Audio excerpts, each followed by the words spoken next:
Okay, अब हमारा next work है काफ के ऊपर एक मरकज़ और गाफ के ऊपर दो मरकज़। सबसे पहले हमने इसको ऐसे फर्स्ट 3 लाइन में अलिफ बनाना है, फिर इसको ऐसे हमने टर्न कर देना, फिर इसके ऊपर एक मरकज़ लगाना, ना ज़्यादा बड़ा ना ज़्यादा छोटा, और इसके साथ टच करके राइट करना है। काफ के ऊपर एक मरकज़, इसी तरह हमने फुल वर्ड राइट करना है। काफ के ऊपर एक मरकज़, काफ के ऊपर एक मरकज़। नेक्स्ट वर्ड है हमारा गा। अब नेक्स्ट वर्ड है हमारा गाफ के ऊपर दो मरकज़। अच्छा, ये जो काफ और गाफ है ना, ये फर्स्ट 3 लाइन्स में आते हैं, ऊपर की 3 लाइनों में आते हैं। गाफ के ऊपर दो मरकज़, गाफ के ऊपर दो मरकज़। इसी तरह ये देखें, फिर काफ है, फर्स्ट 3 लाइन में पहले अलिफ बनाना है, फिर इसका फेस टर्न कर देना है बे की तरह। काफ के ऊपर एक मरकज़, काफ के ऊपर एक मरकज़, काफ के ऊपर एक मरकज़।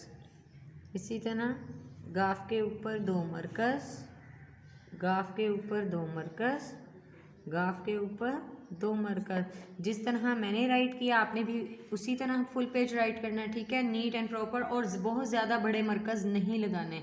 गाफ के मरकज़ जैसे मैंने राइट किया आपने भी वैसे ही करने हैं, ठीक है। Thank you.